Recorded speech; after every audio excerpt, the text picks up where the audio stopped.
Ok, salut YouTube. Bon, nouvelle vidéo. Bon, je vous mens pas, il est 21h, un truc comme ça, je crois. Donc, du coup, ça va être la vidéo lecture. J'ai promis j'allais la sortir, je vais la sortir. Je la sortirai à 21h. Hein. Comme j'ai promis, je la sortirai. Je vais lire. Que j'allume quelque part. Là, par hasard. Hop là, comme ça.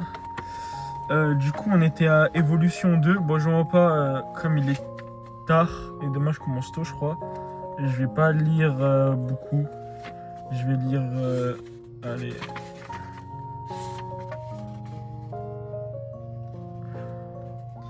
Je vais lire combien de pages? C'est la combien celle-là? C'est la 61. Je vais dire que je suis à la 65. C'est vraiment pas beaucoup. Mais j'ai promis que je faisais la vidéo. Et j'ai pas envie de me défiler un deuxième jour. Du coup, je fais la vidéo.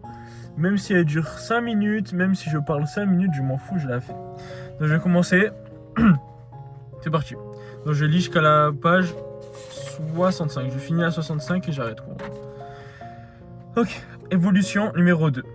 Ne jamais rien gaspiller. C'est une leçon que j'ai apprise à Brésil dans l'Indiana. Ce jour-là, un camarade de classe m'a apporté un cadeau après l'école. N'ayant jamais reçu beaucoup de cadeaux dans mon enfance, quand il m'a tendu le sien, j'étais déchaîné. Je n'avais qu'une envie, déchirer le paquet pour découvrir ce qu'il contenait. Le premier bruit de papier a attiré l'attention de mon grand-père, qui a passé la tête par la porte et a observé la scène. Tout doux a-t-il dit avant de me tendre une paire de ciseaux. C'est du bon papier d'emballage, on pourra le réutiliser. Beaucoup d'entre nous ont grandi avec des grands-parents qui avaient vécu la crise de 1929 et qui savaient que les ressources étaient limitées. Même ceux qui gagnaient bien leur vie ne prenaient pas le confort ou l'abondance pour acquis. Je suppose que cela a déteint sur moi. Aujourd'hui encore, j'ai horreur du gaspillage, je ne jette jamais les restes et lorsque mon tube de dentifrice est presque vide, je ne me contente pas de le rouler pour extraire le fond, je le coupe et le conserve. Dans un sac congélation jusqu'à ce qu'il n'en reste plus la moindre goutte. Rien ne se perd, en particulier l'énergie contenue dans les émotions volatiles et potentiellement nuisibles comme la peur et la haine. Vous devez apprendre à les gérer et les exploiter une fois que vous maîtrisez cet art. Toute émotion ou tout événement négatif qui surgira dans votre cerveau ou qui vous explosera à la figure, telle une grenade, pourrait être utilisé comme un carburant pour progresser. Mais pour y parvenir, vous devez littéralement vous écouter. En 2009, je préparais le Race Across America, plus connu sous le nom de RAAM, une épreuve d'ultracyclisme d'environ 4800 km. À l'époque, j'étais encore un militaire, à plein temps. Je vais donc me lever très tôt pour faire des entraînements de 80 à 160 km avant d'aller travailler les week-ends d'entraînement. Avant d'aller travailler. Les week-ends d'entraînement, je roulais plus de 320, parfois même 800 km, souvent sur la bande d'arrêt d'urgence d'autoroute très fréquentée. Pourquoi ? Parce que la distance de RAAM m'effrayait. L'idée de rester coincé des jours et des jours sur un vélo sans dormir me faisait peur. La démystifier l'expérience, j'ai pris soin d'enregistrer un rapport détaillé de chaque sortie sur un dictaphone. Je écrivais tout ce que je voyais et ressentais tous les moindres détails.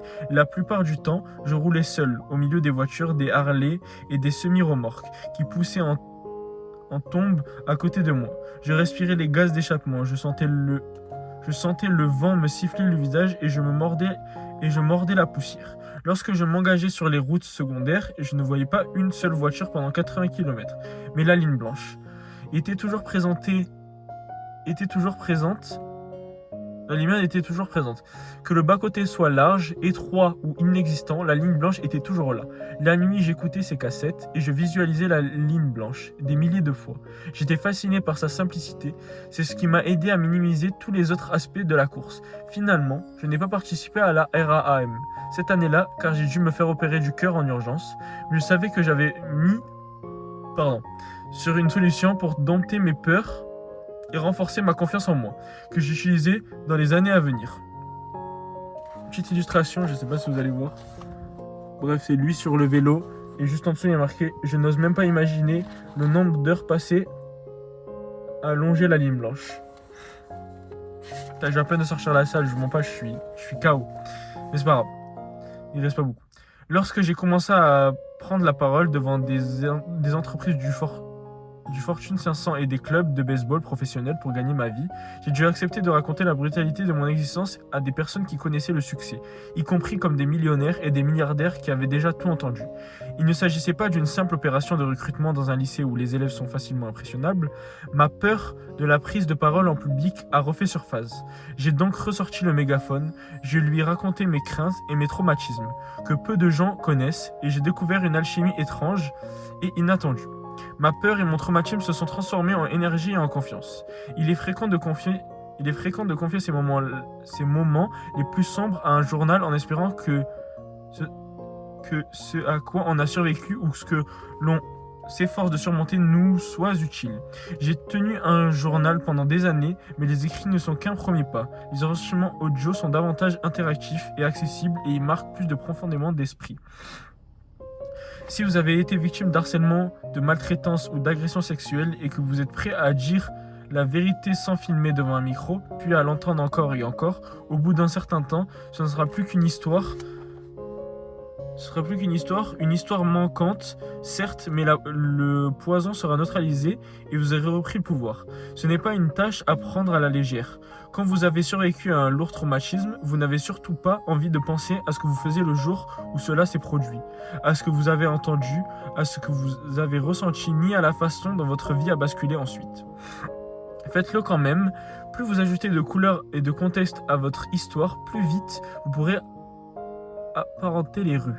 La tête haute, vos écouteurs sur les oreilles, lorsque les gens vous verront arriver, ils penseront peut-être que vous avez écouté un morceau d'Eminem, mais non, c'est votre traumatisme le plus profond, la scène de votre supposée destruction que vous avez écouté en boucle. À chaque nouvelle écoute, vous attribuez plus de pouvoir et récoltez suffisamment d'énergie transformationnelle pour changer votre vie. La plupart des gens ne veulent surtout pas penser à leurs expériences les plus douloureuses et encore moins en parler.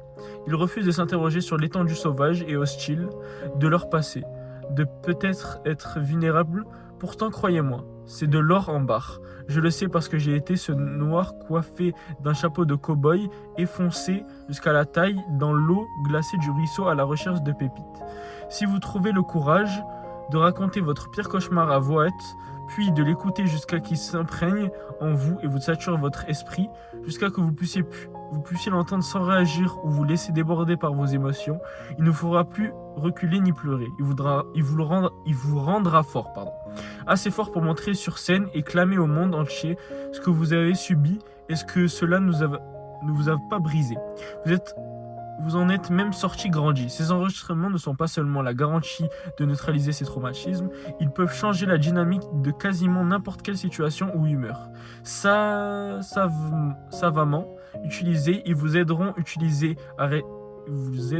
aussi à rester honnête. Un jour, il y a 2-3 ans, peu de temps après être passé de 16 à 32 km ou plus par jour d'entraînement à la course à pied, je me suis senti vidé. J'avais mal, j'étais trop fatigué pour courir et je n'arrêtais pas de me dire que je finis la page du coup, que j'avais besoin d'un jour de repos. Voilà. Moi j'ai lu vraiment pas beaucoup, ça fait 9 minutes de vidéo, mais au moins j'ai lu. Du coup on est à la page 66. Je mets un petit truc. Demain 100% je ferai mieux la vidéo, je finirai le chapitre et peut-être je commencerai un autre. Moi j'ai fait ma vidéo. Voilà. J'ai fait une vidéo tout à l'heure sur les excuses. La preuve que je me trouve pas d'excuses. J'ai travaillé, j'ai dû faire des trucs aujourd'hui. J'ai tourné mes 2 vidéos. Donc la preuve que les excuses ça, hein, j'aurais pu très bien sortir de la salle, aller chez moi, manger, regarder une série, un film, n'importe quoi. Non, je suis resté dans ma voiture, je suis sorti de la salle. J'ai tourné ma vidéo, même si c'est 10 minutes, j'ai lu 6 pages, mais c'est mieux que 0. Et au moins, je suis fier de moi. Et là, je peux rentrer, me coucher normalement et vivre ma vie. Donc c'est la fin de la vidéo. Passez une bonne fin de soirée si vous regardez le soir, sinon bonne journée. Et à demain pour de nouvelles vidéos.